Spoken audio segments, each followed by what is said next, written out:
The fallout continued today from the collapse of the White House plan to invite the leaders of the Taliban and President of Afghanistan to Camp David. President Trump's twin surprise that he had invited the Taliban to the U.S., but then was canceling the talks, echoed in Washington and in Kabul. And that's where special correspondent Jane Ferguson is tonight. Leaving the White House today, President Trump had ominous words about the Taliban peace talks. They're dead. They're dead. As far as I'm concerned, they're dead. He spoke after canceling separate meetings with Afghan President Ashraf Ghani and Taliban leaders planned for this weekend at the Camp David presidential retreat. Lawmakers of both parties blasted the president for even inviting the Taliban to Camp David, days before the 18th anniversary of the September 11th terror attacks.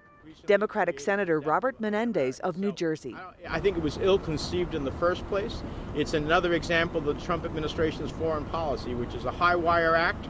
Liz Cheney of Wyoming, the third-ranking Republican in the House, tweeted, "No member of the Taliban should set foot there, ever." The meeting would have come after nearly a year of talks. U.S. officials, led by Afghan native and former Ambassador Zalmay Khalilzad, and the Taliban had closed in on a peace deal to end the 18-year American war in Afghanistan.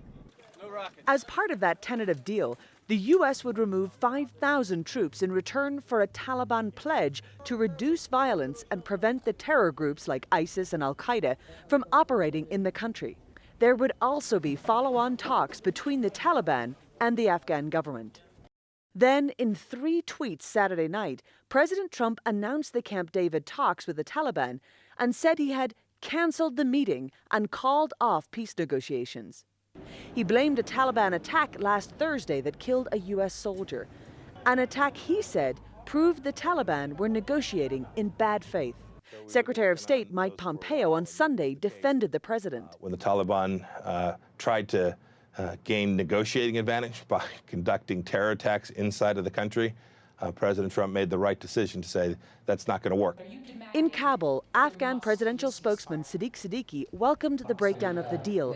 The Afghan government says it has been shut out of the talks completely, and their criticism of the proposed deal had strained relations with the Trump administration. We strongly believe that that shift in policy is a reflection of the concerns that we've raised towards that peace deal, and there's a true and genuine understanding in the White House of any consequences of any bad peace deal or bad peace process.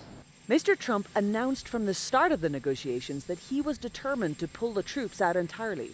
I would have done the negotiations differently. Dr. Hamdullah Mohib is President Ashraf Ghani's national security advisor. Showing your card right from the outset doesn't make for good negotiations.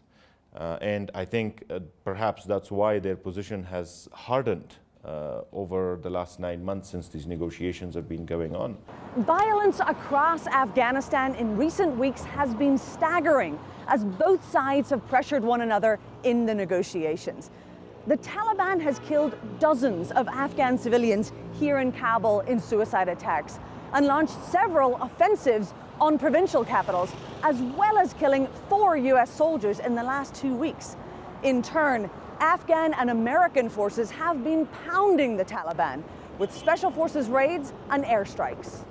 If there is no deal and the Taliban continue to refuse to talk to the Kabul government, then the bloodshed in Afghanistan will continue.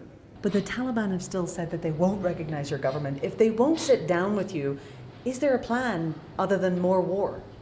If they do not accept that, and they are still a major threat to the security of us and partners, so they will face the consequences, and we have the will. The Taliban have reacted angrily, releasing a statement saying, "This will harm America more than anyone else." It's not clear if the deal is completely off the table or the current collapse of the talks can be repaired. No deal at all comes with one certainty, that the U.S.'s longest war will get longer. For the PBS NewsHour, I'm Jane Ferguson in Kabul, Afghanistan.